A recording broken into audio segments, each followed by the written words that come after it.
Energy Media readers, we're going to be talking about natural gas today, and with me I have got Mark Summers from the Emission Reduction Alberta Agency. So welcome to the interview, Mark. Thanks, Markham. Now we're going to be talking about the $50 million innovation challenge that ERA has, well, I guess the applications wrapped up yesterday, but why don't you give us a little bit of an overview of the challenge? Yeah, absolutely. Thanks. So we identified natural gas as an area of opportunity for investing in new and innovative technologies. It's very well aligned with the provincial priorities. We've got a strong natural gas sector in Alberta, and we want to help make that sector resilient and competitive and improve its environmental performance. So we launched at the end of October a challenge, or really a call for proposals, where innovators, technology developers, industry operators were open to provide us with their best ideas, their novel technology proposals for carrying out projects in this space.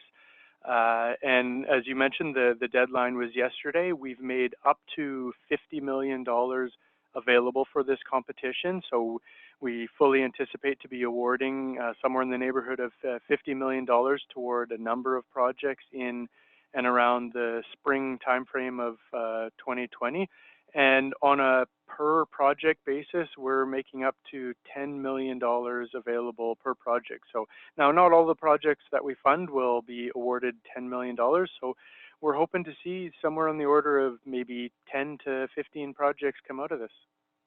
Now let's talk about the need for this project, because there's been a lot of talk lately about natural gas, clean natural gas being an input into clean LNG, and then displacing coal over in the Asian markets.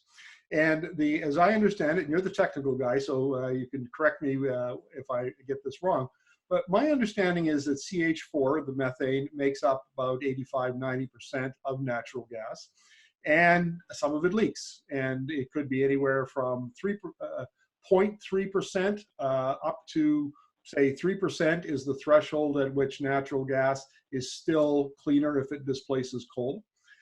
But there are leaks, and we've seen studies that show that sometimes the leaks comes from the gathering pipelines, and sometimes a lot of it comes from facilities, broken valves and open hatches and that sort of thing. And so I gather that the government and the industry really wants to get its emissions down, so that it, first of all, it keeps more of the CH4, which is what it essentially is selling. So there's an economic incentive for that.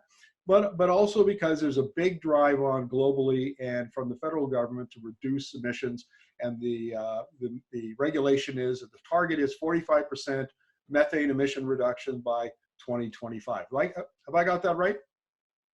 Yeah, you've said a lot in there, and you're absolutely right about many of the things that you said. That you're correct. So there's, if you start at the broadest level, there is a global drive to reduce greenhouse gas emissions, not just in Alberta, not just in Canada, but all the way around the globe.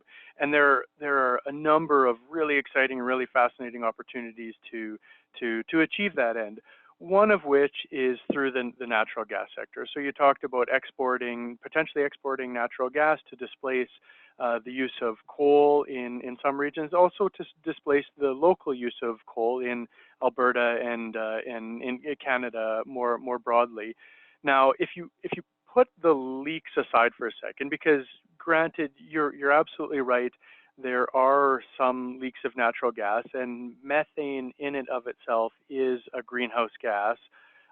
So it's important to reduce greenhouse gas emissions and important to reduce methane leaks. But if you put the methane leaks aside for a second, natural gas is effectively the cleanest of all hydrocarbon resources. And so it is seen by many as an important, not just a transition step, but an important replacement for some other forms of fossil fuel, such as coal for coal-fired electricity generation and other uses. So it's important in terms of reducing greenhouse gas emissions. Now, what you said is absolutely correct, that there are some leaks, and in Alberta, where there are a strong regulatory, where there's a strong regulatory environment, the leaks and the methane emitted through venting and flaring and other forms is better understood than it is in some regions around the world. But notwithstanding that, that's also one of the drivers for this call for proposals, is that not only do we want to have a strong and a resilient natural gas sector, but we want the natural gas sector to address its greenhouse gas intensity. And one of those aspects is absolutely around leaks. And so that's both understanding where the leaks are, quantifying how large the leaks are, and finding ways to address those leaks. And, leaks is maybe not the best word, but absolutely venting and flaring and leaks of natural gas and methane. So that's a key focus, obviously, of the challenge and part of the mandate from emissions reduction in Alberta. So could you tell what kind of the technologies or innovations are you expecting might come in from challengers? Yeah, that's another great question, and we received a number of submissions at the end of the day yesterday, and so I can't tell you the entire variety of opportunities that we did in fact receive. I can talk about some of the ones that are expected, but I fully anticipate that there will be some really exciting and really good ideas out there that I didn't anticipate, that we didn't know about, that we didn't expect. But in terms of some of the things that we were expecting, well, I should take a step back and say that we were targeting the entire natural gas value chain. So from upstream to midstream to downstream. And so if you think about each of those or even make it simpler and just talk about upstream and downstream, midstream encompassing both of them, at the upstream, I think that's where you see a lot of the leak issues. So leaks at the well, we anticipate some opportunities to address leaks right at the well, or coming from wellbore integrity issues. We anticipate leaks and venting at natural gas processing stations, where in some cases pneumatic devices use pressurized natural gas to drive operations. We anticipate some solutions, even if you go further downstream, in terms of pipelining and distribution of natural gas to the end users and customers where there are some leaks, and then also some right at the end use, converting it to value-added chemicals and opportunities that subsequently have their own opportunity to reduce Alberta's greenhouse gas footprint. Mark, there's been a lot of talk about electrification of some of this. And so we see LNG Canada on the West Coast is going to be, the liquefaction is going to be electrified, which will reduce emissions quite substantially.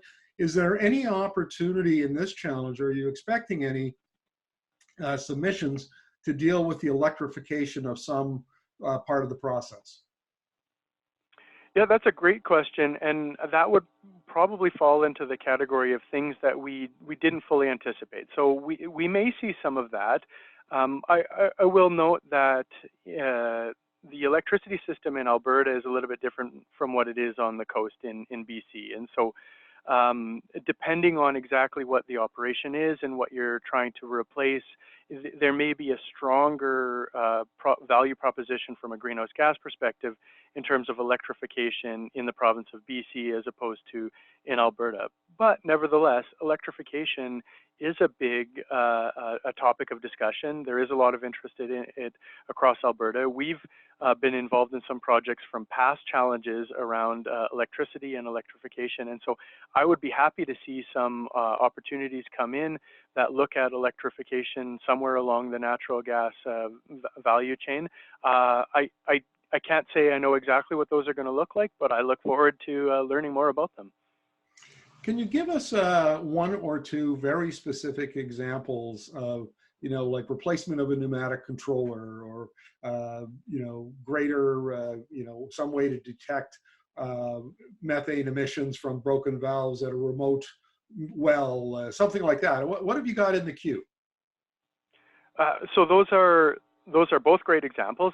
Maybe I'll give another one as an example of a technology that we're we're funding right now, and next iterations of it, next generation technologies might come in. But one example is a local Canadian company called Dark Vision Technologies.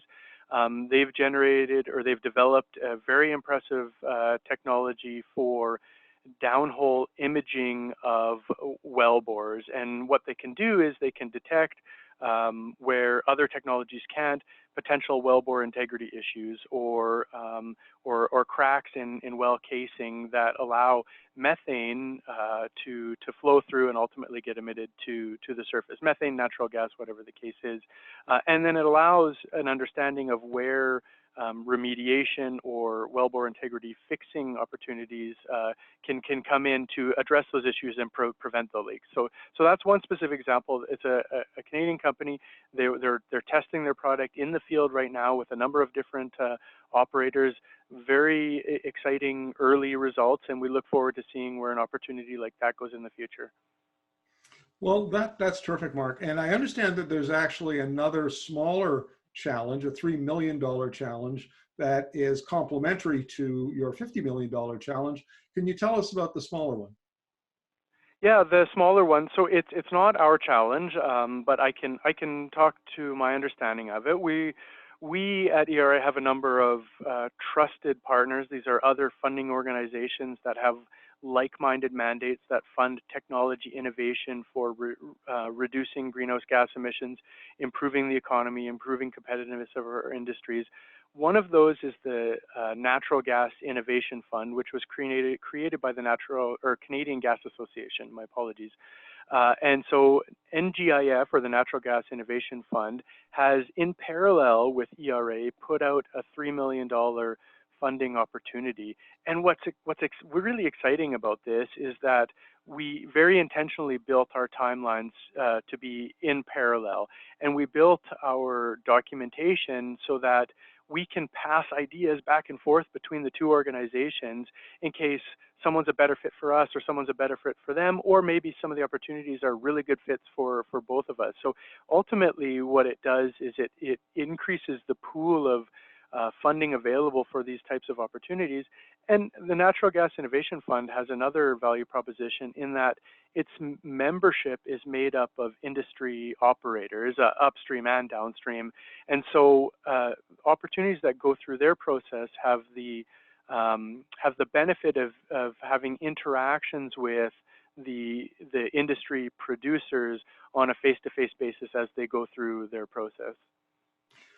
Can you tell me, Mark, how many of the applications will be dealing with venting and flaring? Because I gather that this is essentially it's wasted. We're wasting CH4, we're wasting the natural gas, and it seems like a logical place to invest in some innovation to fix that problem. It's a bigger problem, of course, in places like North Dakota. It's not as big a problem in Alberta, but still significant. So what's your take on that? Yeah, unfortunately, I don't know enough yet to give you an exact number, but I can tell you that we've received 106 submissions. That was 106 submissions that were received by ERA by our deadline, which was 5 p.m. Mountain Time yesterday. And the total funding request to ERA among those submissions is more than $400 million. So there is a lot of opportunity here, more so in fact than we have the ability to fund. And now, having done a sort of a quick scan through the list and a little bit of analytics on the proposals that were submitted, there are absolutely indeed some that are looking at the venting flaring opportunity, which many consider a low-hanging fruit. As you said, if methane is being vented or flared, in some ways you can look at it as wasted CH4 that could be put to a better use. So I can tell you there's a strong contingent in there, but I don't know exactly how many projects or what the total value of those represent, but I think they'll be well represented in this competition. Well, Mark, thank you very much for this. We really appreciate you coming on to describe the challenge, and I think we'll probably be seeing more of this. This seems to be a trend in the industry to spur innovation is with these competitions, and they seem pretty successful actually. You get a lot of innovation for sort of bang for your buck. So good luck with you to you on the challenge, and we'll look forward to chatting with you again in the future. Thank you very much. It was great chatting with you.